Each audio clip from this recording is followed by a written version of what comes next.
and then scheduling those as posts for Instagram and Facebook. Hmm. Do you recommend going with that? I know the live videos is great too, but just to get started with some on my social media Yeah, accounts, yeah. is that a good You way to just need to go? get started. I would prioritize Instagram over Facebook. Instagram first, Facebook second. I would start working on some reels because the reels are just the big deal right now, and they're getting a ton of extra, run rate. But early on, you need to get the engine, warmed up and spun up. So don't overthink it. Just create and post. Okay. Getting more comfortable on it and getting like into a rhythm where you work through the various different things is perfect. But the good news, and this is like a really heartening trend, and I say this to everybody, is you know Instagram is such utter total and complete BS on a grand scheme of things. Like, look at me, look at my fancy life, look at my Mercedes. It's not really my Mercedes. Like, look at the jet, da da da da da da, all the nonsense that people put on there all the time, and that's like usually overwhelming and a little frustrating for people. And so some of the new social networks, and I think that the new one that's spun up is called Be Real. And the way that it works, it's a fun story, and probably most people are not aware of it, so I'll tell it. But the way that it works is the phone sends you a notification at a time of day, and you don't know what time of day it is, and then you have to take a picture within a certain few minutes.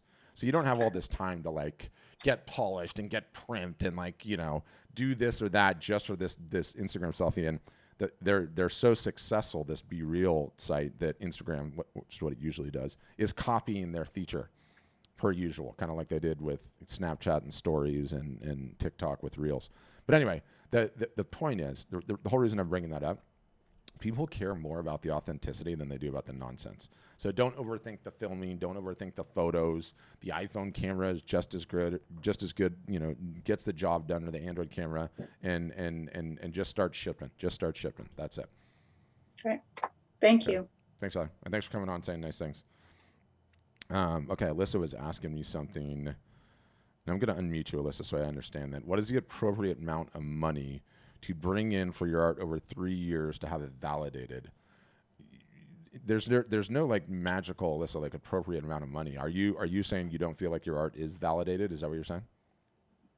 No, I was just listening to a lot of your different podcasts, and Mm-hmm. I was kind of looking over what I have sold over the past 3 or 4 years, and I was trying to see if maybe that amount validated my art or not. So I wasn't too sure how much maybe you should have sold over that many Mm-hmm. years to Mm-hmm. kind of have your art validated. Yeah, great question. I love that question.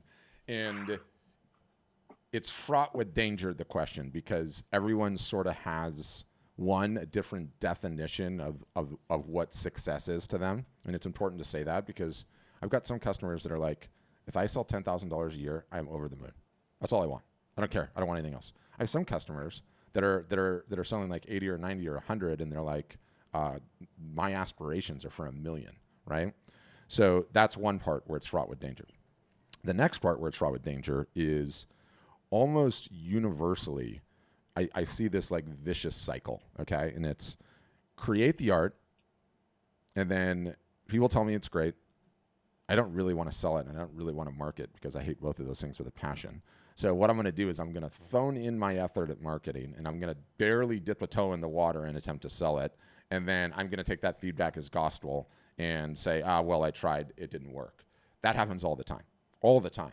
So it's hard to know individually if you've given yourself enough times and enough opportunities to really get it out there and see whether or not it's sold, right?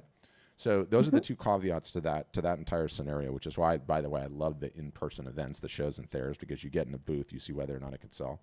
So saying those two things, I'd have to turn it over to you. Do you feel like you've sold enough work to strangers to know you've got a product the market wants? I'm still questioning it. I think Mm-hmm. I have, Mm-hmm. but listening, just listening to a lot of your podcasts, I guess Mm-hmm. I haven't marketed it enough. I've done a few in person fairs, Mm-hmm. but um, I think I've lacked consistent marketing. So Mm-hmm. I think if I really get back onto that, then I could really sell more. I Yeah. also think I could maybe tweak my art slightly to be, to have it validated a little bit more. Yeah. I would also go as far to say, and this is another one of these things that's never taught. Like, and I'm not sure I would have known it before I started either, which is, I'm not trying to say I'm some wizard of smart here, but I've been at this like here at the company like 7 years now, and we have a little bit over 7,800 customers. And so I get to see this just width and breadth and scope and variability across like an entire customer base and all these different mediums and such. And what I invariably notice is that aside from like a few who have just nailed their niche and they just know what their niche is, and they got there however they got there, and you could spot one of their pieces of work from 100 yards away, right? Everything looks like that's just their niche. The majority of the most successful ones are constantly trying new things, are constantly like dipping out of various different niches in their style. And it works, because that's how you find out. That's how you find out like the next biggest hit, right?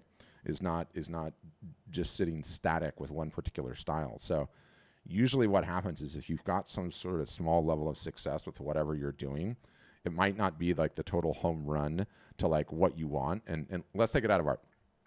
You have a restaurant, okay? And you have a couple dishes on the menu, and people are coming into the restaurant, but the restaurant's not as full as you want it to be. So start putting some new menu items in there, right? Start putting some new menu items in there and see if they end up doing better. But you're already validated. You already have people that are coming back and getting additional meals at the restaurant. And that's kind of like a good way to think about it, right? And I've got customers that have restaurants that are, say, like, that's doing $20,000 a year.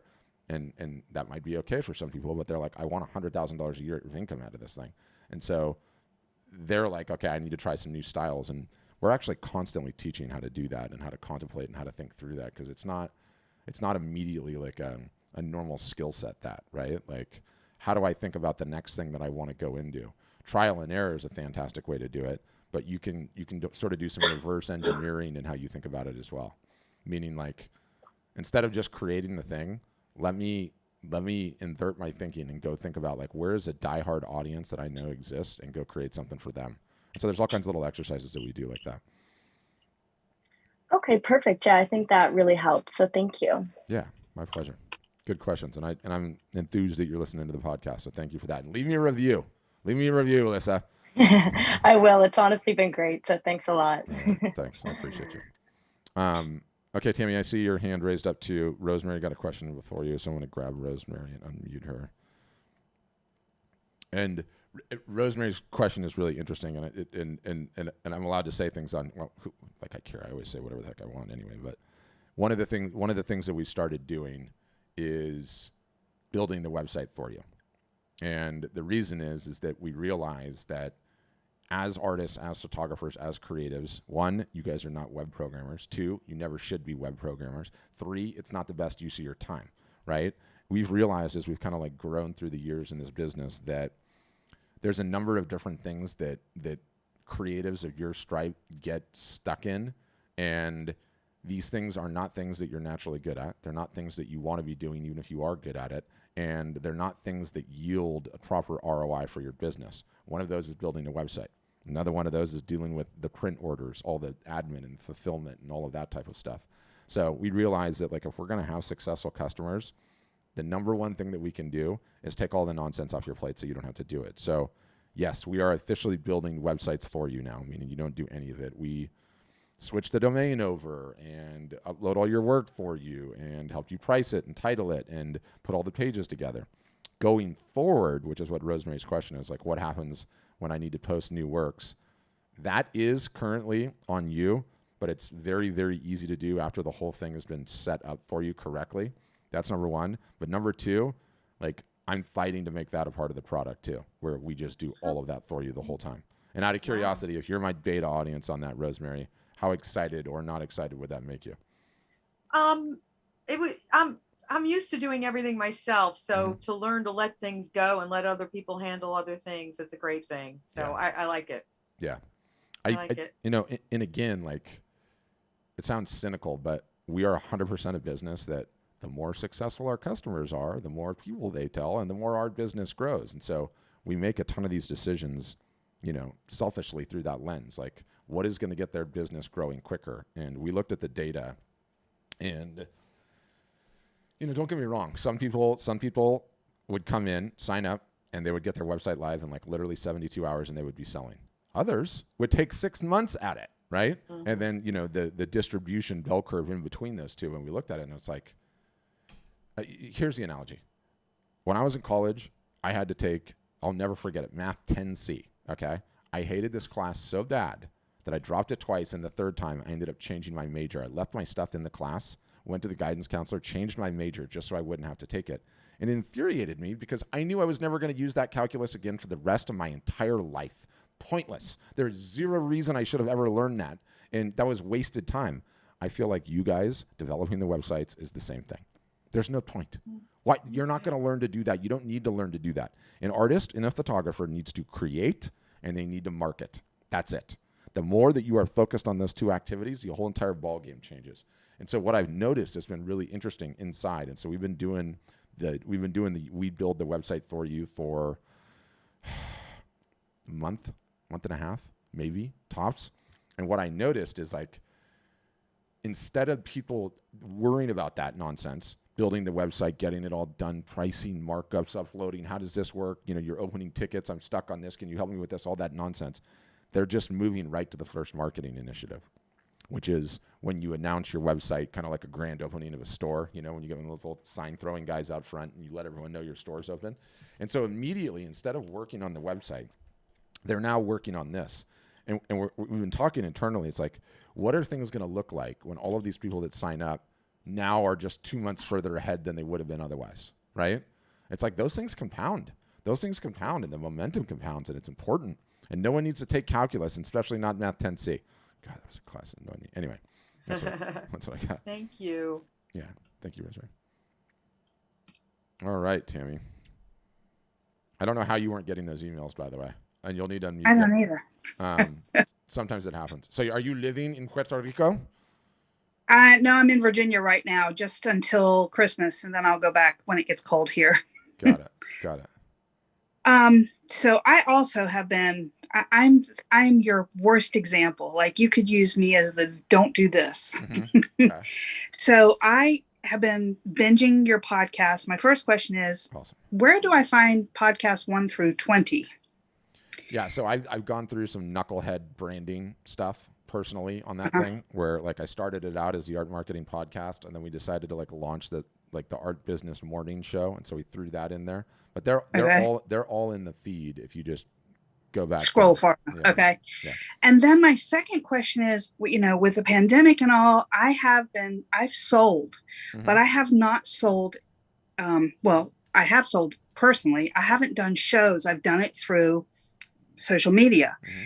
Unfortunately, all of my following on social media are people that in some way, shape, or form know me. They're either school friends from many years ago or friends of my parents, or those are the people who are buying from me. Mm-hmm. I'm wanting to make that leap, and I'm trying to say I'm trying to validate my art, Mm-hmm. but I can't honestly say that my sales have been from strangers. Got it. Yeah. So I'm afraid now. Now I'm afraid. I'm afraid to take that step. Yeah, it's so important. It's such a critical step, and you'll never know until you do. You'll never know. So it needs to be strangers. It needs to be. Yeah. It absolutely does, because, you know, your family, your friends will lay down in oncoming traffic for you, right? They love you. Of course they will do that. Of course they will buy your work. But until you know you have a product the market at large wants, or certainly a niche of the market wants, then what ends up happening, the trap is that the only thing that matters is that you can sell the work to strangers, so that you know you have something that you can sell to a larger group of strangers. If you say, like, okay, I'm going to go build the website and get going on all this stuff and start marketing, you're going to be attempting to do that. But you're also going to be attempting to do a bunch of other stuff when you don't know if the product is going to sell yet, right? And the analogy I always give is like the restaurant analogy. Have you heard this one or no? Mm-hmm. Yeah, Yes. you have? Yeah. Yes. So I don't want you to waste your time. And mind you, this is me not selling you the product that I'm supposed to be selling. I don't want you wasting your time going through all of those steps until you feel like you've really got something that, you know, once you do start marketing, is going to sell. Okay. So that's an important part. But again, you know, if it is selling to like quasi strangers, friends of friends, and they're coming back and they're purchasing again, and you have some like decent business there, you're probably there, right? And you're probably there, and in worst case scenario, you're going to have to do some pivoting to some different subject materials once you get like on board and start rocking. But you know, it sounds like you have the chops, right? You know, I mean, if you sold anything substantive, your friends will help you out now and again. Your friends aren't going to like, you know, support you Yeah. $10,000 a year, right? Right. So yeah, but it's not. And then, it's not so easy. how do you do because again, the pandemic put a whole spin on everything, and It's great, the wasn't it? in-person thing is harder to do now. I just don't know where to find the strangers.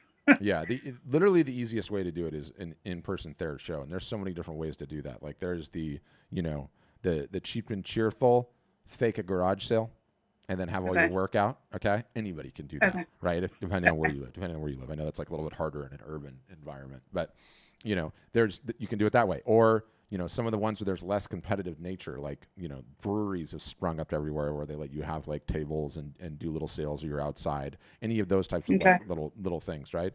Or the Yep. full blown actual like legit art show where there's a bunch of people at it exhibiting and everything else. And so Okay. all of those are opportunities too. But I think, you know, you want to get what is the shortest path to get the validation? And the shortest path to get the validation is you in person with your work having conversations with strangers. I'm sorry, there's nothing social media wise that's that easy. There just isn't, unless you have hundreds of thousands of followers, and then you can do a live No. art show, right? The one thing I do have, did I podcast on this already? Yeah, I suppose you did. You know, but it's a blog post also, like the ultimate guide to shows and Thayers. Have you seen that? Yeah, I've listened to it. Yeah. Okay. So if you want And I to, went up and I signed up for 5 shows. good for you. I love that. It's in blog post form too. I mean, this thing is just like a freaking Bible. I mean, even like attempting to podcast on this took me like an hour even just to read the doggone thing because it was so long, you know.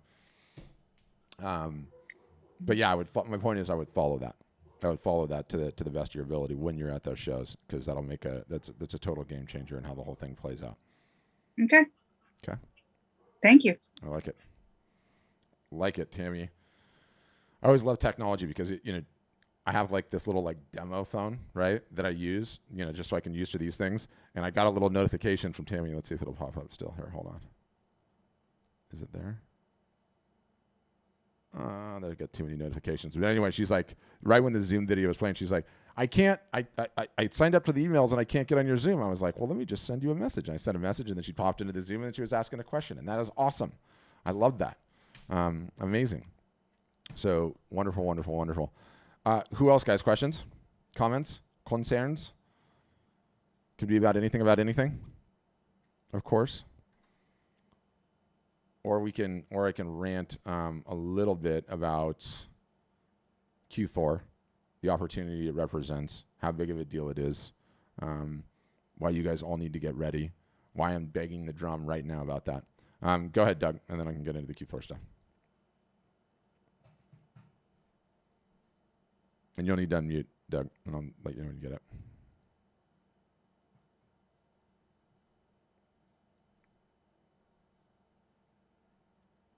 Just hit the mute icon, Doug, so it's like this thing in the bottom left-hand corner. While you're doing it, I'm going to answer this person on socials. Oh, nope, still didn't get you, Doug. Mic icon, bottom left-hand corner. It's interesting, it's not working anymore.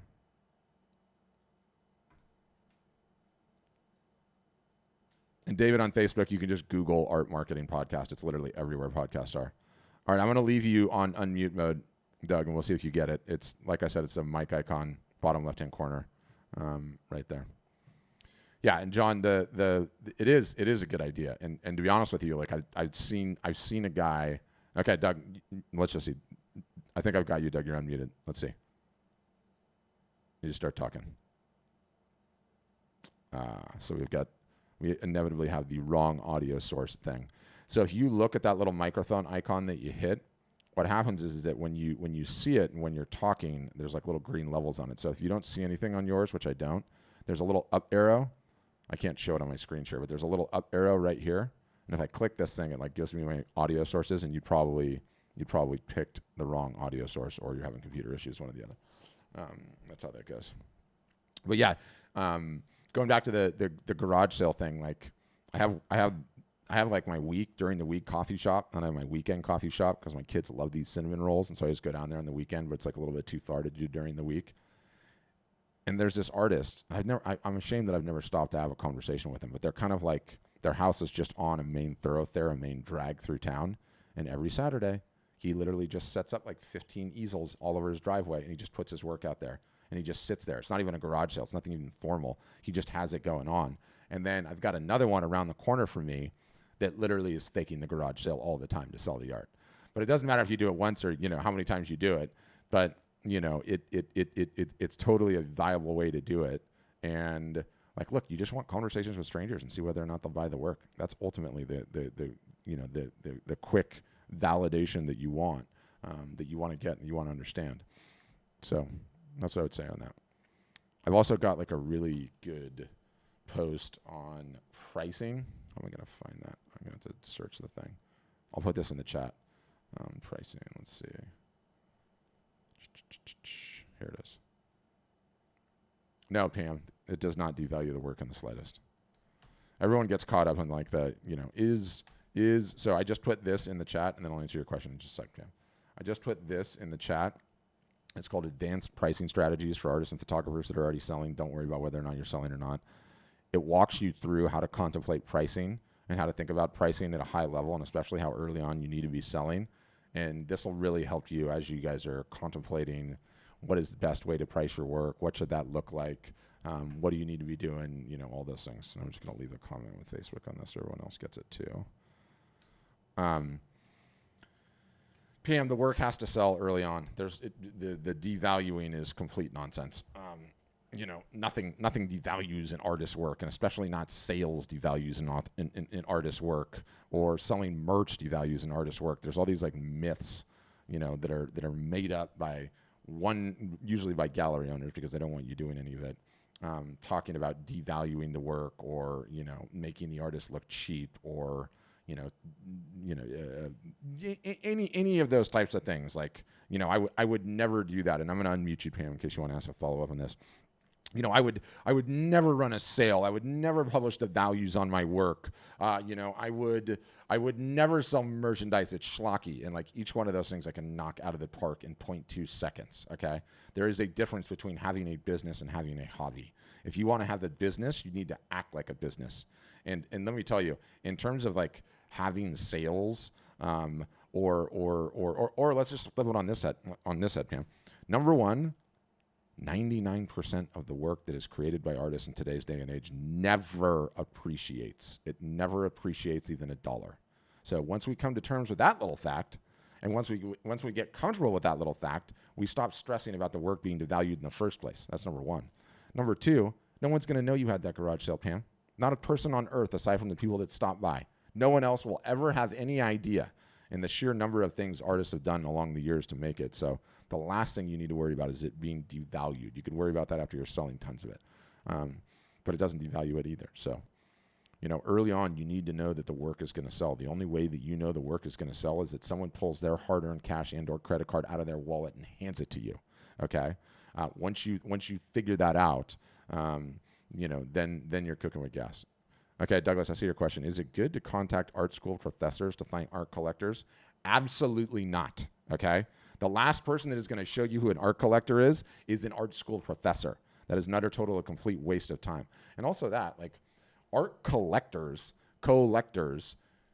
they're just as disparate grouped as any of the rest of us. Just because you know a collector doesn't mean the collector is going to be in your work in the slightest. You're much better off creating work, doing regular marketing, attracting whatever people you're going to end up attracting, and then attempting to sell your work to them and finding your own collectors. A collector that works for one is not going to work for another. That's not how it works in the real world. And yeah, art professors don't know. Art professors know the classics. Art professors know Sunday Afternoon on the Island of Grand Jatte and Manet and Monet and the various different periods. The last thing that they know is how to actually build a damn business out of selling art. And I know that because they're constantly contacting me and asking me to speak. They have no idea how to build a business, okay? The people that taught them had no idea how to build a business because it's really, really hard, right? It's very, very difficult to understand the nuances of an art business, and it's one of the reasons that we exist and we're thriving as a business, because the what happened historically in the art world, what happened historically in the photo world, right? Like, You know, everyone studied Ansel Adams. No one ever studied how to actually take your creative passion and turn it into a business so you are not a starving artist with a full-time job, okay? That is what needs to be taught. That is what needs to be put into practice. And until it does, nothing is going to fundamentally change. There's going to be a ton of starving artists that have the talent, have the creativity, but have no damn idea how to get the business off the ground. So essentially, that is why we exist. That is why we exist as a business, and that's what we do. I get really fired up about that one. And I'm kind of laughing inside too, because I just got back from like a long vacation and I got an email from a professor, like some like Georgia Technic Institute or something like that. He's like, "Do you want to come and talk?" I got to respond to him. Oh, good. Moses, you came back. We can fill it up and finish this. So Moses was on here. When was it? Monday? It was Monday. Yeah, it was Monday. Yeah, it was Monday. And Moses has a very interesting issue, because what Moses does is he does portraits. And I didn't get into like the very specifics about what the portraits are, but let's just assume they're lower cost portraits. And he's never going to be able to sell prints of these portraits because no one wants a portrait of someone else. They just want a portrait of themselves. And so he essentially has a viable art business. But the problem with his viable art business is he's just trading dollars for hours. There is a certain point, if he wants this business to grow, he either has to give himself carpal tunnel syndrome by producing thousands of these things a day, or he has to keep raising his prices, and he's going to end up hitting a ceiling on how much he can charge for these individual things. And so his question, which is a unique one, was what should he do in that instance, right? So where we left off was there. Number one, I would say, Moses, like, you have a revenue source, okay, which is good, and we don't want to let up on that. But I'm not kidding about the carpal tunnel syndrome. Like, this gal that like was killing it with the pet portraits with us, and there were only one-offs, like had to quit because of carpal tunnel syndrome. So, you know, if you're not doing them in person, face-to-face, where they're seeing you do it in real time, you can train others to do it and attempt to make that part of your brand, and that is a way to expand. You can raise your prices on those, but again, I think you'll end up hitting a ceiling there. And so I would probably, if I were in your shoes, take that level of talent, right, and try to redirect it into creating some other additional things that you can reproduce. But again, like, you know, let's just use a for instance scenario, because every scenario is completely different. If you were doing them digitally, you know, if you were doing the portraits digitally, and you could train your staff to get you 90% of the way there, and you do the last 10%, well, that might be different. That might be a business, right? Like if you just come in and you do like the finished details and then sign your name, and you're spending 10 minutes per instead of 2 hours per, or 5 hours per, that could be interesting. That could be really, really interesting. But yeah, why don't you explain to me in detail what the portraits are? That'll give me a better idea. Okay, all right. Hey, Patrick, can you hear me? Yeah, I can hear. All right, great. So what the portraits are is really black and white, like family portraits, couple portraits, like on special occasions, or because I got a few repeat clients who, like, you know, come on special occasions and they ask for a commission, and then I do a commission. Yeah, that's and cool. then, you know, we pay for it and frame it and post it up, and then, you know, people sitting there like, want more portraits. So it's been fairly good so far, but it takes a lot of time. Yeah. For me, it takes a lot of time, like hours and hours, you know, to do like a portrait and so on and so forth. And I get a few, like, because right now I'm backed up with, say, 4 portraits. But even though it's 4 portraits, I do have a day job, so it does kind of get a little bit lengthy. That's why I was thinking that. That's why I asked you about the Pablo Picasso thing. Yeah. Like just going off course with that, and then just creating a bunch of artwork that I think would sell, it just, you know, going for it and then just putting it to the back burner. But also that does make the portrait does make money, so I'm also thinking how to go about that. Right. This is what we say in the business, Moses. This is the hard thing about hard things. It's the hard thing about hard things. Yeah, and how do you break up that time, especially when you have a full-time job? What medium are you creating the portraits in? Are they like pencil or charcoal or chalk, or what is it? Or you're literally painting? Okay, so it's mainly pencil. I'm going to get into paint. I'm getting into paint actually. That's a really hard thing to train someone else up to be able to do. So I think you know if a portrait takes you, let's just say 4 hours, I would say every 4th or 5th portrait, don't take the portrait and instead spend the 4 or 5 hours doing something new to try and figure out something else.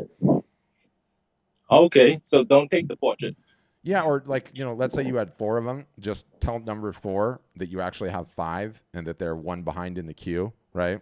And then, Yeah. and then instead spend those 4 because otherwise you'll just constantly go from portrait to portrait to portrait to portrait. And then you wake up and you're 60 and you'll be like, where the hell did my life go? Right? Like unless you carve out that time, to try the new things, you're never going to do it, right? So that's what you need to do. Yeah, you're right. Because I found myself doing that a lot. Like, where I just get so trying something new, then boom, hey, I want a portrait. They send the money, and then I have to do a commission portrait, and I have to stop. Yeah, you got to give yourself the time to be able to build that other side of the business, right? And it's never going to happen unless you take some shots, unless you fire some arrows. Yeah, that's correct. All right. Okay. All right. Well, if I have any other questions, I'll just, raise my hand again. But thanks a lot, Patrick. You made a lot of sense of that for me. Thanks, Moses. I appreciate it. Thanks for coming back, brother. All right. Who else, guys? Questions? Yeah. I mean,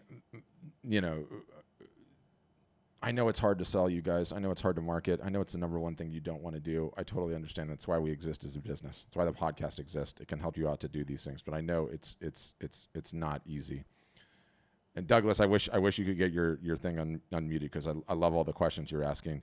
You're asking all the questions that a traditionalist would ask, or someone that's just getting started, thinking that there's like a shortcut to this, or there's some sort of trick or some sort of hack. And there's not.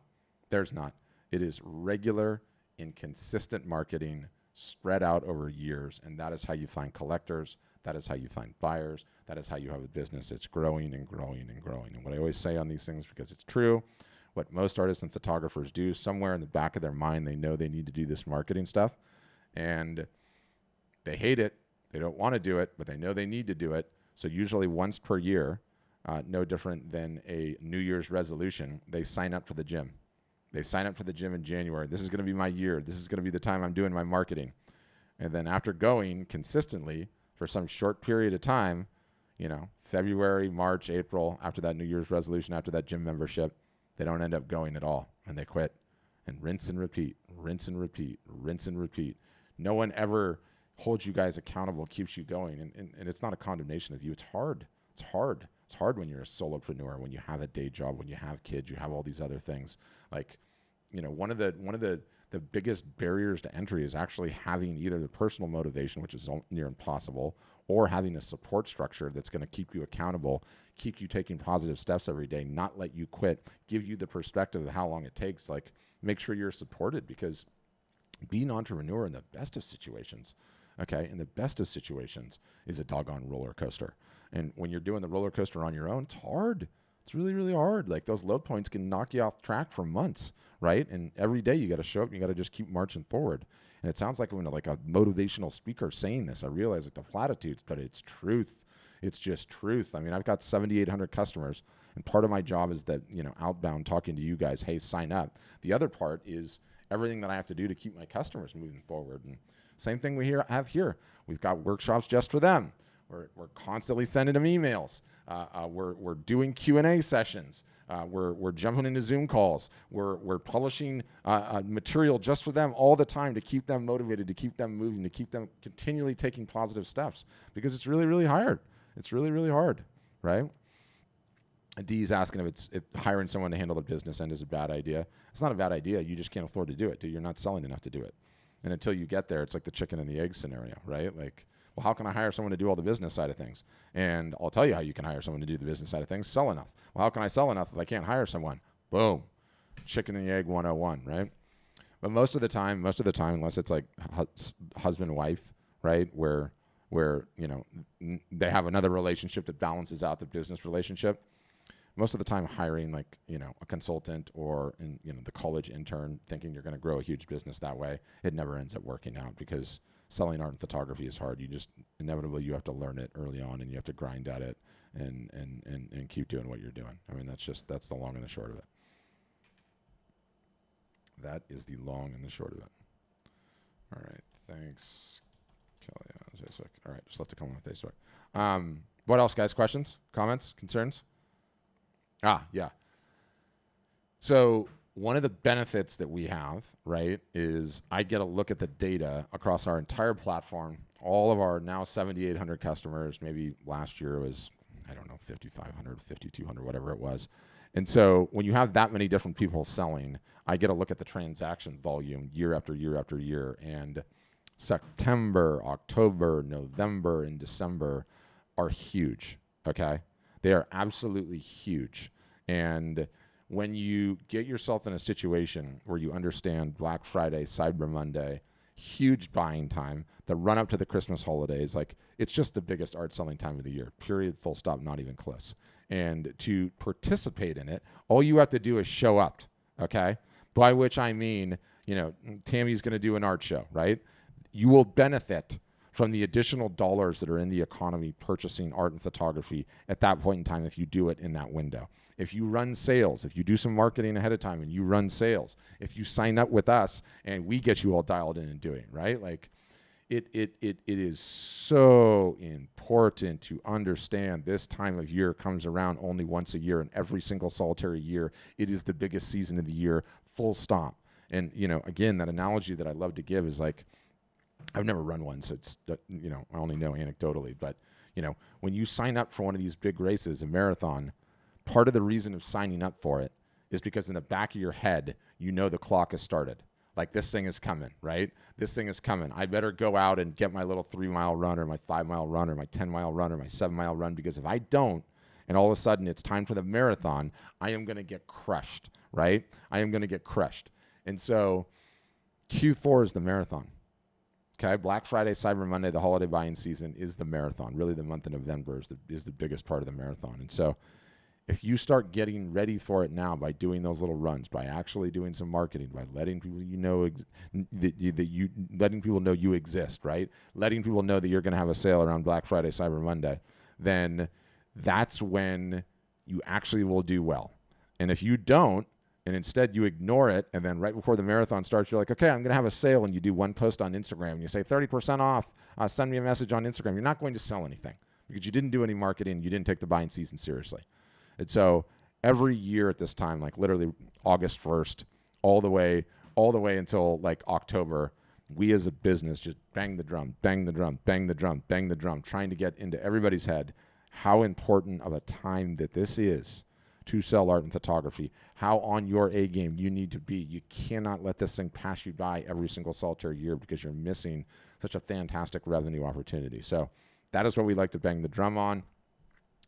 Yes, you need to do some marketing. Yes, it's preferable your art is up on a website. No, I don't care if the website is with us or with someone else. It's not a subtle sales pitch. The Q4 season works no matter who you are, who you're hosted with, what you're doing, in-person shows or theirs, or if you're online. That's just the ball game. So it's an important thing to be switched on about, because most people don't even realize. They're like, oh, it comes and goes. Oh, Christmas is here. Should I have a sale? Oh, well, how can I get something so the Christmas gift still gets under the tree?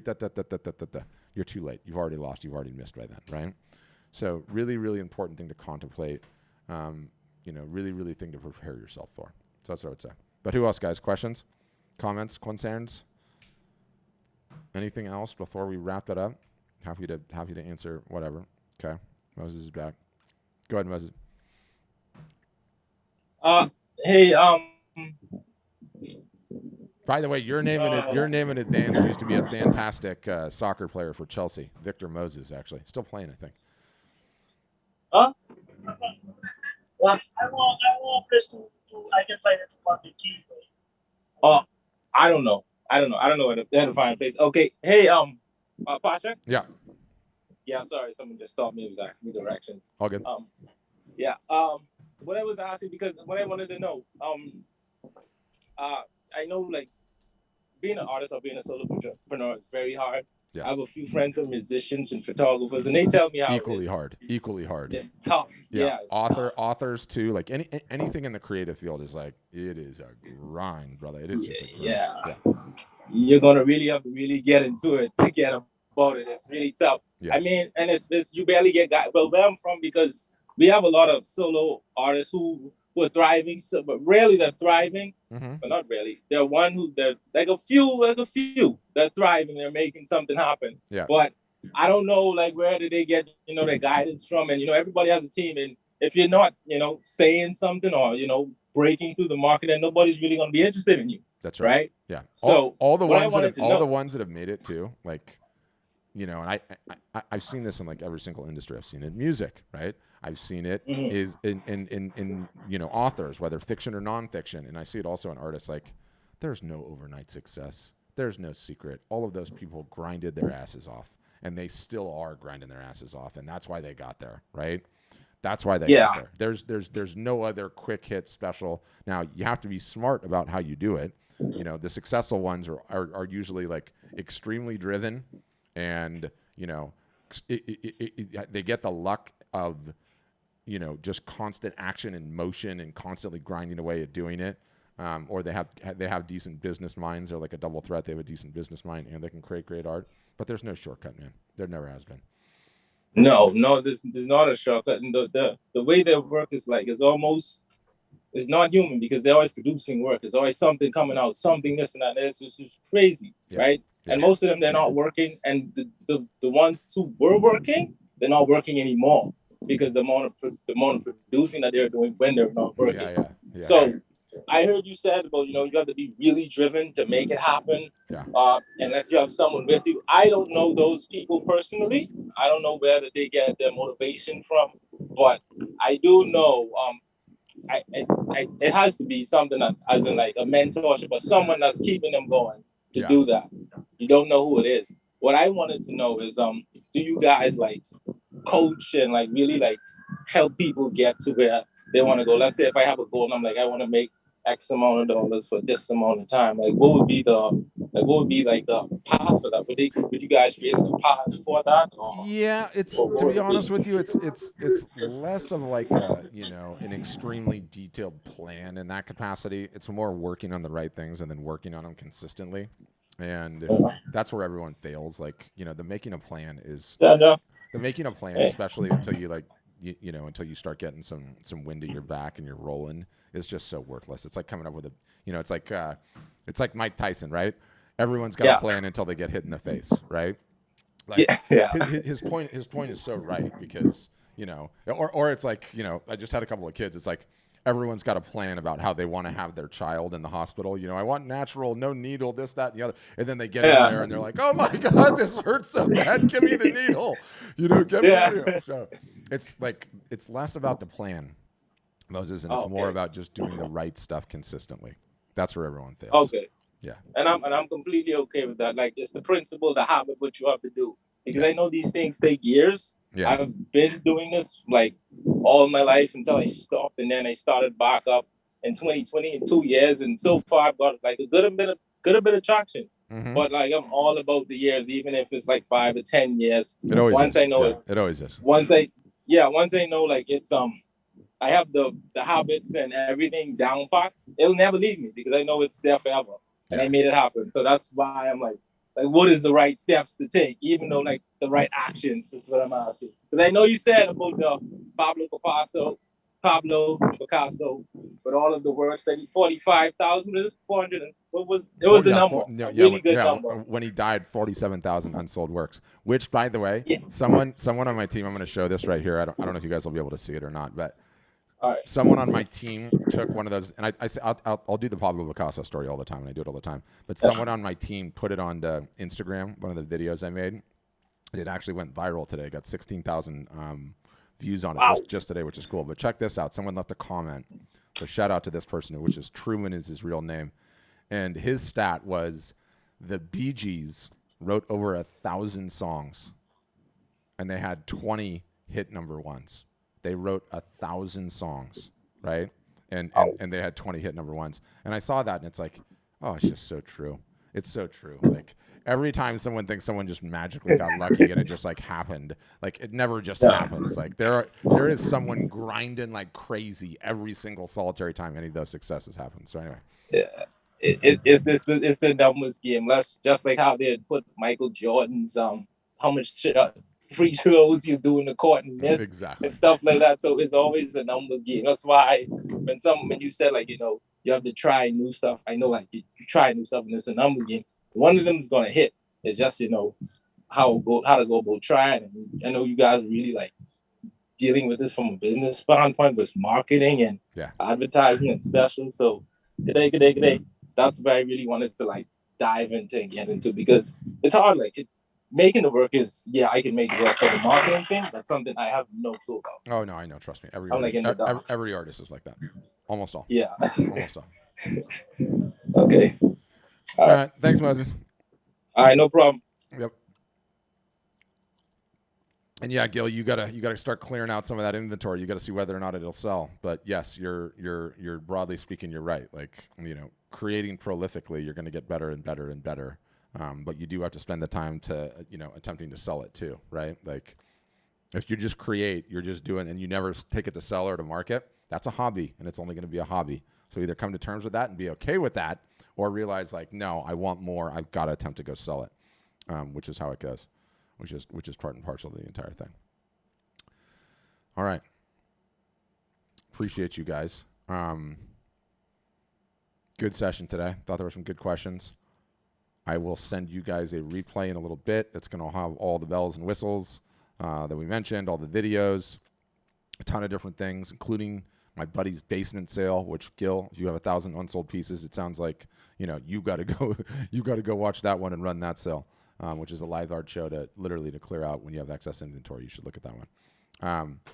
But yeah, thanks for sticking with me. Hope see you guys inside or on a future webinar or somewhere down the line. Yeah, if you're interested in learning more about what we do, the next step, like this webinar is just like, hey, do these people know what the hell they're talking about? Are they real human beings? What can I learn? All that.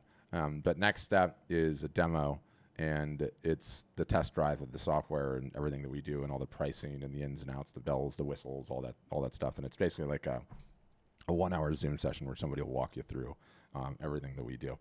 So if that's something you're interested in, those buttons are all over the website. That'll definitely be in the emails that I'll send you. I'm trying to think what else. Is there anything else I had to mention? No, I think that's it. Definitely subscribe to the podcast if you haven't yet. It's just Art Marketing Podcast. You can Google that literally anywhere. I should probably get a slide on that now that I think about it. Art Marketing Podcast. But that's literally everywhere. It's every single solitary place a podcast is. And so some of the latest and greatest is in there. But appreciate you guys spending the time with me today. Have a great rest of your days, and I'll see you later. Bye, guys. Bye, Timmy.